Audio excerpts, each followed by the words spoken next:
If you're struggling to get views on your videos and it feels like the algorithm just is ignoring your channel, well, today I'm going to show you how I went from barely getting any views on my videos to now having the algorithm send me 400 to 500 views every single hour. And that not just led to more views, but also led to more subscribers and me being able to monetize my channel further. So let's go through this step by step. And the first step is to get really clear on what types of videos it is you want to be making. Now that might sound really obvious, but you'd be amazed how many small YouTubers who don't get love from the algorithm skip over this topic or they don't do it properly. And when I say don't do it properly, here's what I mean. See, a lot of small channels hear things like you need to be consistent. And so they take that information, they go, okay, and they post one video a week for 6 months and just assume that eventually their channel's gonna hit this tipping point where the views just keep compounding and compounding and eventually their channel just blows up. But in reality, it doesn't work that way. Because while being consistent in how often you upload helps, it's not the only area of consistency for your channel. Consistency can apply to the actual content of your videos themselves. So for example, even if you're posting one video every single week, you are not being consistent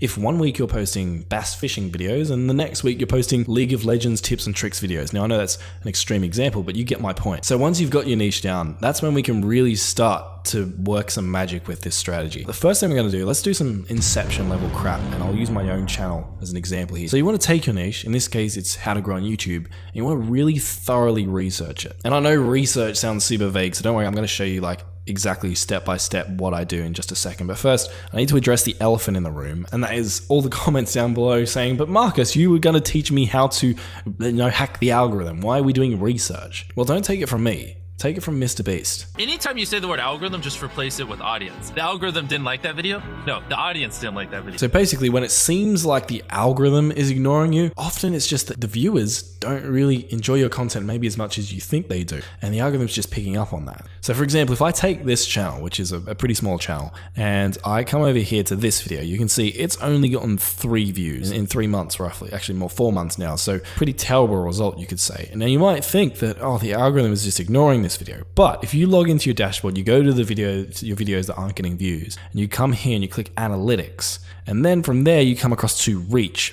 What you can see is the algorithm actually promoted this video to over 250 people, but those people didn't click on the video firstly. And for those 3 people who did click on this video, they probably didn't engage with it as enthusiastically as maybe they engaged with other similar competitive videos. And so that just leads to the algorithm stopping to promote this video because it's clearly not keeping people's attention or satisfying them, and just promoting competitors' videos instead. But the good news is often the secrets and clues to what it is that satisfies viewers in your niche and entices them to click on videos are hidden in plain sight in your competitor's video. And so like I said earlier, the first step in this entire process is to actually just do the research in your niche and figure out who your competitors actually are. And so how I would do this for my own channel, going back to my own channel as an example, would be I might come to YouTube and I might type in terms that are highly related to the terms people in my niche would be typing in. So maybe something like how to get views on YouTube. And then from here, you can see obviously a whole ton of videos have shown up from all these other different creators,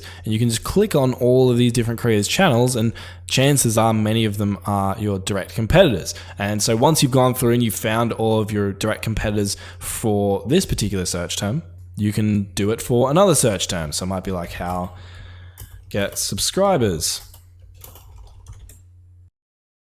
And so again, you do the same thing, and I like to actually click on these channels and then subscribe to them on my channel. So I have all of my competitors all subscribed to on just one channel, and not only does that help me keep track of them, but it also means the algorithm often then serves me their content or other new competitors who have sprung up in my homepage recommended videos. So I can often find new competitors without me actually having to search them out. So in my case, I've already done this, and you can see that I've got about 124 people who I would consider to be my competitors who are in my niche creating content that would help grow YouTubers' channels. You might have a lot more than that, you might have a lot less than that. Either way, figure out who they are, subscribe to them, or track them somewhere in a sheet or something so that you know who they are. And so once you've kind of done this, what you want to do is you want to take all of these channels you've just found, and you want to find the top 5 to 10 channels based on how many views they actually get each month. So not subscribers, how many views they actually get each month. Because often you'll find there might be channels with, huge amounts of subscribers that actually get beaten by channels with far less subscribers on a views per month basis. Now you can do this manually, obviously, but it is a bit of a pain. So the tool I like to use is called vidIQ. If you log into a vidIQ dashboard, you can come across here to competitors. And if you click onto competitors, you can see I've already done this for my channel. But if you come down to this list here, you can click in here and you can actually add in your competitor channels. So let's say I was doing like PewDiePie, and then I just click on him and I just come down here and click add competitor, and then they'd show up in this list. And basically what I've done here is I've added in roughly the top 20 competitors in my niche, but you can see they show up in here.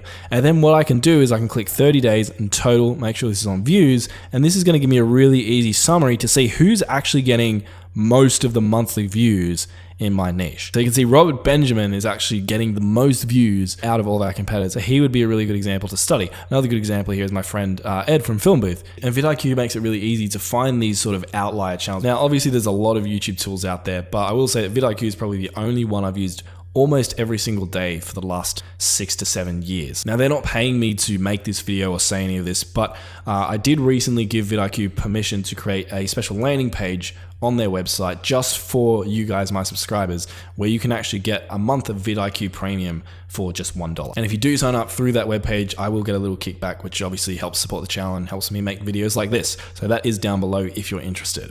But even if you're not, you can still follow along with his video. So let's pick Ed. Let's go to his channel right now. And then on Ed's channel, if I have the vidIQ extension installed, what you can actually see is I'll get these extra little buttons here. Now, again, you can follow along and just do this manually if you want, but vidIQ just makes it a lot easier for me. And what I'm going to do is I'm going to hit this export SCV button. And then we're going to click on export all of their videos. And it's going to give us a ton of data that we can really dive into.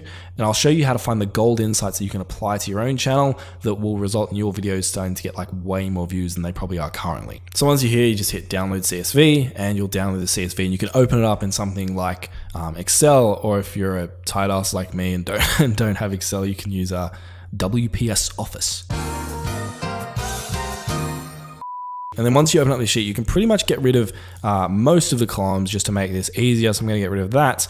And we've cleaned this up because what we're really looking for here, as we talked about earlier, is we're trying to find what it is that people in our niche really, really engage with and enjoy. Because if we can do that, the algorithm is going to pick up on that and it's going to work for us in our favor to promote our videos to loads and loads of people. And the way I like to often do this is to look at the likes of an individual video. Because think about it, if you're watching a video that you think is really, really awesome and you want to show that creator some support, the easiest thing you can do is hit like. So figuring out which of our competitors' videos have the most likes can be really valuable, but there's a mistake everyone makes here, and that is they just look at overall number of likes. So for example, they might look at this video here, which has 5,000 likes and 114,000 views, and compare it to this video here, which has 55,000 likes. And they'll go, well, 55,000 likes is far more than 5,000, and so this video might be a better one.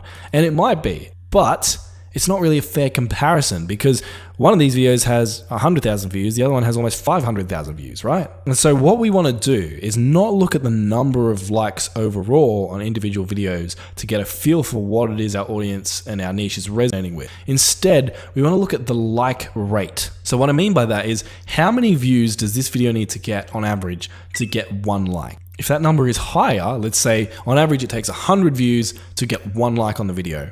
That's usually a bad thing because it means less people felt like they wanted to leave a like on that video, which indicates maybe less people enjoyed that video compared to, say, a video that got a like for every 10 people who watched it. So I'm going to show you how we can use all this data to find the exact like rate of these videos really easily so we can really clearly see which ones stand out. But first, one thing I like to do is get rid of the smaller videos on this list because they kind of throw off the data a little bit. So what I'm going to do is I'm going to go equals average, and you can do this in pretty much any spreadsheet like software, whether it's Excel or Google Sheets or anything. And what I'm going to do is I'm going to go average, and we're going to take the views column.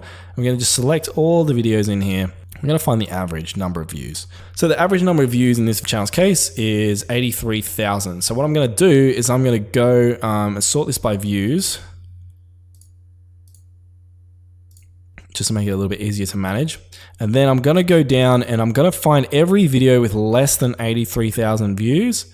we're going to delete it. So we're just going to come down here because we don't want it messing up our data, and we're going to delete all of that. Cool. So now we're only left with the above average videos.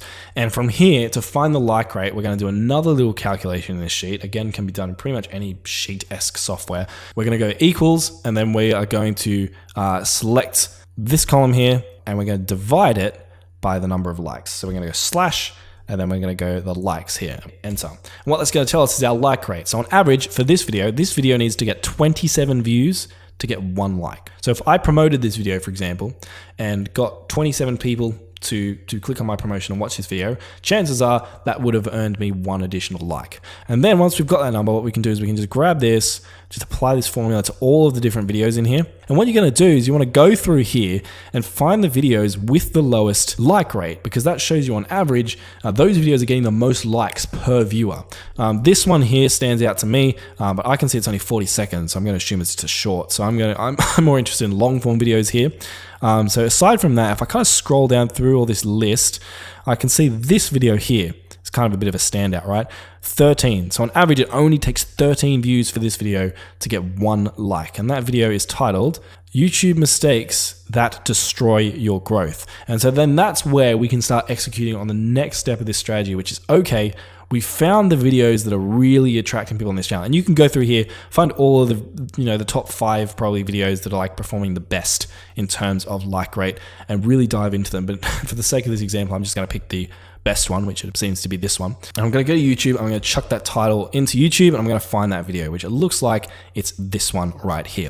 And this is where our analysis starts to come into play. And I'm going to show you the things I really look for in these videos. So the first thing I like to look for is, what is the actual video idea itself? What is the premise? What is the concept? So in this case, it's almost like a tips and tricks type video, but it's mistakes. So it's like the inverse of tips, right? So it's the mistakes that destroyed your channel growth. So if I was to try and sort of use this as a case study, I could be like, well, maybe I could create a video on my channel about the biggest mistakes that I think destroy people's growth. And this wouldn't necessarily be ripping off Ed completely, because I would be using my own content, my own mistakes, my own experiences, my own thoughts. I would only be using Ed's video idea as sort of just a housing for my own content. And you can do this exact same thing with whatever it is the top videos your competitors have, and which videos from your competitors have the highest like rates. For the thumbnail, you can see that the way it's kind of positioned is it's like, I wish I'd known. So it's almost like regret. Like, I wish I had known this.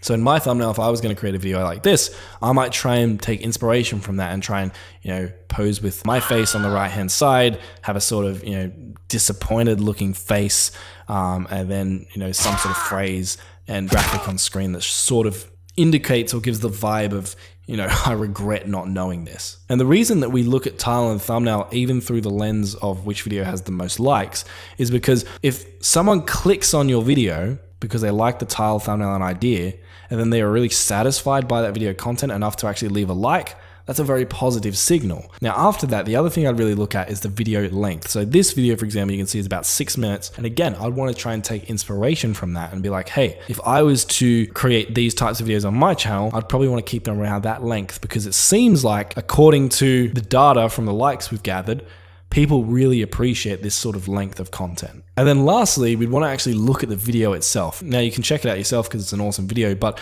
to kind of give you the rundown, basically it's a video where Ed shares his biggest mistakes, but the way he does it is really, really cool. He kind of pretends that he's going back in time to those moments when he actually originally made that mistake, using this sort of bucket effect, as you can see. And then he sort of commentates on and gives examples as to how this mistake impacted the old Ed, which is really creative when you think about it. How many tips and tricks or mistakes videos are there out there that do something like this? Now it makes sense why the like rate was so high on this video. I could take inspiration from this and figure out, okay, how's a cool kind of story-driven way that I could turn my tips and tricks or mistakes video into a story where I walk people step by step sort of through my previous experiences and how I sucked, and then share how I fixed those things and how it positively impacted my channel. And so this research has got me thinking in a whole different way about how I might be able to create a video like this in a way that would satisfy my audience probably so much more than if I just created any old tips and tricks or biggest mistakes type video. But before you jump in and do this, I want to warn you, don't make the mistake that I see so many people make after they first learn this, and that is analyzing the wrong videos. Don't deep dive and research videos that you think are the best. Use the data objectively, just like I've shown you how to do in this video, to figure out what are the best, and you'll probably get better results. Because I know it's boring and people don't want to do it, but because it's boring, so few people do it, which is why you will have such an advantage over almost everyone on the platform if you can just do this one thing. And again, you can do it manually, completely for free, or like obviously I like to use vidIQ just because it saves me a bit of time and it's faster and easier to do. And you can get vidIQ for 1 month for just $1, just using the link down below, which isn't that much. So be the person who does this stuff properly. I promise you, it will be worth it. You'll find so many insights that will help you create videos that your viewers will love, which will make the algorithm love you, which will result in more views, more subscribers, and more money for you. But if you're still not convinced and you want to maybe see the nitty gritty of how I actually put this into practice for a particular video and blew it up to 2.7 million views, you can click on the video on screen and I'll show you the behind the scenes of everything.